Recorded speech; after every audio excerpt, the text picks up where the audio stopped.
Assalamualaikum warahmatullahi wabarakatuh. Halo, sahabat bijak dan cerdas, apa kabar? Alhamdulillah, antusias, fantastik. Yes. Kita jumpa lagi di acara Kiat Pengembangan Diri dengan judul Etika Politik. Bagaimana kita menggunakan akronim MAHAKAM, bahwa kita diajak mempunyai pola pikir, mindset bagaimana beretika politik yang baik. Kemudian kita melakukan tindakan atau action dalam beretika politik yang baik. Kemudian habit, sehingga menimbulkan kebiasaan dalam membangun etika politik. Selanjutnya timbullah sikap, attitude, sikap yang baik dalam beretika politik. Kemudian karakter, kita harapkan para pejabat kita mempunyai watak etika politik yang baik. Dan mentality, sebagaimana dikatakan oleh Charles Reid, taburlah pikiran, maka tuailah tindakan. Taburlah tindakan, tuailah kebiasaan. Taburlah kebiasaan, maka tuailah sikap. Taburlah sikap, tuailah karakter. Taburlah karakter, tuailah mental. Taburlah mental, maka terakhir kita akan menuai takdir.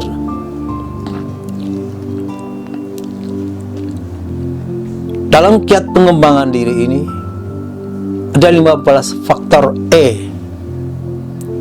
yaitu etika, etiket, etos, ego, dan estetika. Kemudian 6 emosi, 7 empati, elegan, expert, 10 elastisitas, 11 efektivitas, 12 efisiensi, 13 energik, 14 excellent, 15 evaluasi. Hari ini kita akan membicarakan etika, dan khusus segmentasinya etika politik. Apakah itu etika politik? Pertama, dikatakan etika politik itulah praktek moral, bahwasanya para penguasa kita dalam melaksanakan politiknya selalu mempraktekkan moral dan akhlak. Kemudian martabat kemanusiaan, bahwa di sini para penguasa selalu menjunjung nilai-nilai kemanusiaan. Kemudian keputusan yang manusiawi. Sebagai pengambil kebijaksanaan, pemerintah harus mengambil keputusan yang sifatnya harus selalu manusiawi.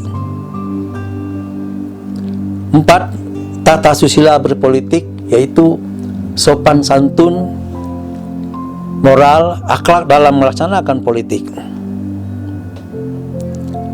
Dan terakhir, etika politik itu pengejawatan ideologi. Bagaimana negara kita mempunyai ideologi Pancasila, jadi bagaimana kita mengejawantahkan ideologi Pancasila dan kita mengamalkan, menerapkannya di negara kita ini. Ada pertanyaan, apa keperanan etika dalam berpolitik? Pertama, sebagai otoritas. Otoritas yaitu penguasa yang memegang authority, sebagai penguasa yang memegang kendali negara. Dia harus berperan dengan memegang etika dalam berpolitik. Yang kedua, dalam setiap kebijakan selalu berkiblat kepada etika dalam berpolitik, dan kemudian dalam bentuk-bentuk hukum yang dihasilkan selalu mengandalkan kepada etika dalam berpolitik. Sekarang kita lihat bagaimana praktek yang kita temukan di mana-mana di negara ini. Sering-sering etika dianggap angin lalu. Penguasa berbuat tanpa memenuhi kehendak etika.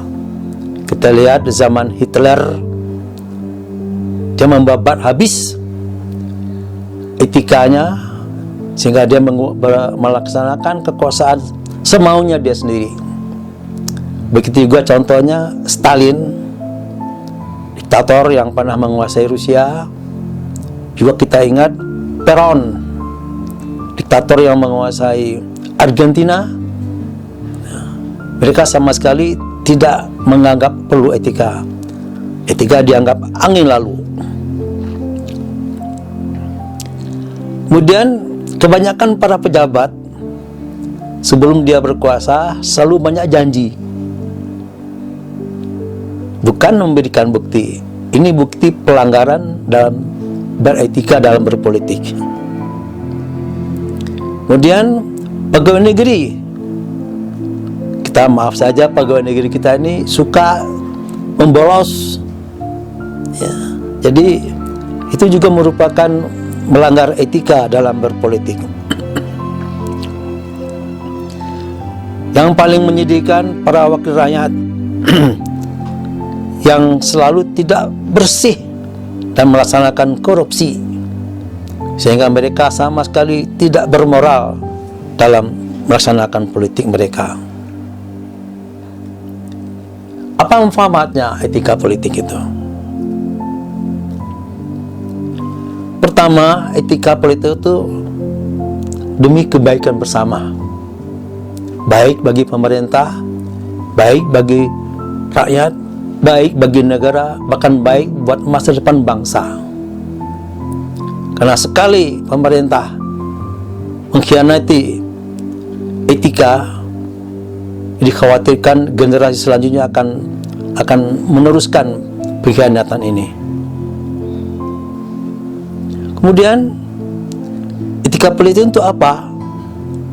Panduan apa yang baik, apa yang buruk, apa yang boleh, apa yang tidak boleh dilaksanakan oleh para penguasa. Contoh yang kita lihat etika politik, pejabat mengundurkan diri karena bawahan ada kesalahan. Ini kita lihat di negara tertentu seperti Korea, Jepang, bahkan juga Australia. Mereka sportif. Kalau bukan cuma kesalahannya, kesalahan anak buahnya, dia merasa malu untuk bertahan terus, dan akhirnya dia mengundurkan diri dari bawah diri karena ke bawahnya ada melakukan kesalahan. Kemudian adanya rasa malu yang tinggi karena harga diri lebih diutamakan. Ini kita sayangkan, para pejabat di negeri kita ini sudah habis rasa malunya. Ini contohnya Jepang dan Korea. Contoh etika politik di Indonesia. Satu, pejabat korup dipecat. Bukannya mengundurkan diri, dipecat baru berhenti. Sebelum ketahuan, dia akan jalan terus. Karena dia memang tidak punya etika dan tidak punya moral. Dua, kita masih menganut kebiasaan ewuh pikewuh, segan menyegani, tepos seliro, timbang rasa, apalagi kalau sudah pertemanan. Jadi kadang-kadang kita melanggar etika politik. Tiga, sogok menyogok, masih kental. KPK dengan OTT-nya telah banyak melaksanakan bukti bahwa suap menyuap masih kental di negara kita ini. 4. Hukum tajam ke bawah. Kita banyak melihat pelaksanaan hukum yang tidak adil. Padahal salah seorang pejabat negara kita mengatakan, apabila di negara tersebut ada pelaksanaan hukum yang tidak adil, tunggulah negara itu akan hancur. Kemudian kita masih menganut politik asal bapak senang, sehingga kita melaporkan yang baik-baik saja dan menutup borok-borok dalam melaksanakan kebijakan sehari-hari. Kemudian juga di negara ini para pejabat kita nggak punya malu. Inilah contoh etika politik di Indonesia. Kemudian partai di atas negara. Para pejabat-pejabat kita lebih mengutamakan kepentingan partainya, bukan kepentingan negara. Jadi dia masih mengabdi kepada partai, bukan mengabdi kepada negara. Matinya etika politik. Pertama, ada politik oligarki, yaitu politik yang pengelompokkan pada orang tertentu, sehingga tertutup kemungkinan terbukanya jabatan bagi di luar kelompoknya. Kemudian politik elitis, boleh dikatakan hanya pada high class tertentu saja, kelompok-kelompok elit tertentu. 6. Kandidat oriented, berorientasi kepada kandidat. Jadi rakyat memilih itu melihat siapa, bukan apa programnya. Kadang-kadang melihat apa latar belakang orang itu, siapa orang tuanya, siapa nenek moyangnya, siapa keluarganya. Padahal belum tentu dia mampu melaksanakan politik yang beretika di negara kita. Kemudian politik uang. Kita kenal NPWP, Nomo Piro, Wani Piro. Pada pemilu kita kenal lagi dengan istilah serangan fajar. Jadi kemenangan suatu partai, kemenangan suatu calon bupati, calon gubernur, calon wali kota, tergantung bagaimana dia memberikan politik uangnya atau money politik. Antara lain dengan berbentuk real uang atau juga dengan sembako. Dampak matinya etika politik apa? Pertama, partisipasi publik terbatas. Tidak semua secara merata rakyat kita ikut berpartisipasi secara murni. Karena penguasaan politik ini dipegang lapisan tertentu saja. Yang kedua, aktor politik diutamakan popularitas, bukan prestasi. Bahkan kita melihat seorang artis yang namanya baik atau seorang tokoh yang namanya baik, belum tentu dia berprestasi. Tapi kita melihat aktornya, keaktorannya. Yang ketiga, kehidupan politik bisa suram bagi seluruh bangsa. Jadi, andai kata etika politik ini dikhianati terus, kita pesimis bahwasanya kehidupan bangsa kita masa depan semakin suram. Dampak negatif politik tanpa etika apa saja? Kekuasaan akan rapuh, ya, akan rapuh kekuasaan. Pemerintah yang terlalu mengandalkan kekuasaan otoriter, suatu waktu ada titik jenuh, dia akan runtuh. Kita melihat sejarah negara kita ini. Bung Karno diruntuhkan oleh mahasiswa. Soeharto juga diruntuhkan oleh mahasiswa. Karena kedua tokoh tersebut melaksanakan politiknya tanpa etika. Kemudian generasi penerus pasti meniru.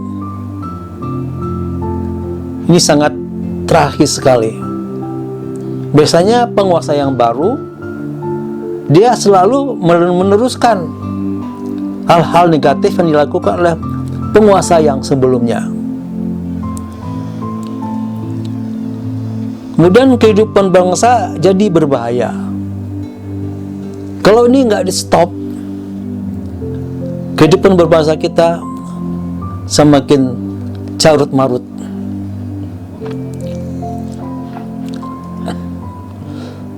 Karena itu kembali kita menggunakan rumus Mahakam. Tanamkanlah mindset beretika dalam berpolitik.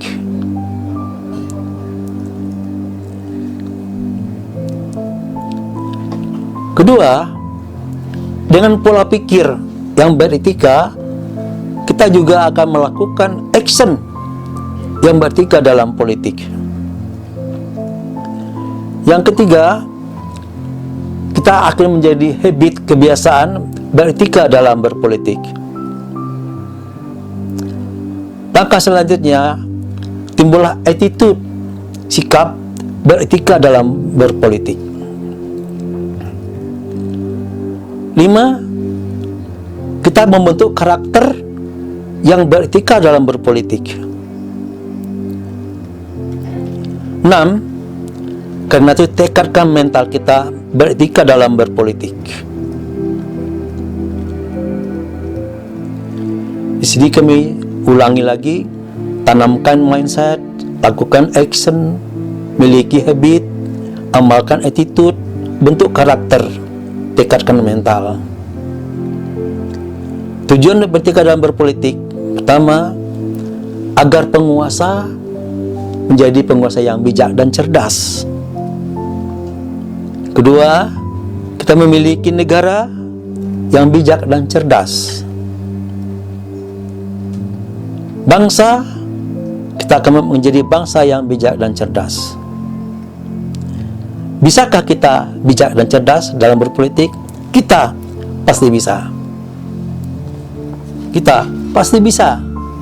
Kita pasti bisa. Sekian kami sampaikan.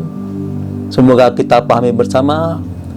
Wassalamualaikum warahmatullahi wabarakatuh. Sekian para sahabat yang bijak dan cerdas. Kita pasti bisa.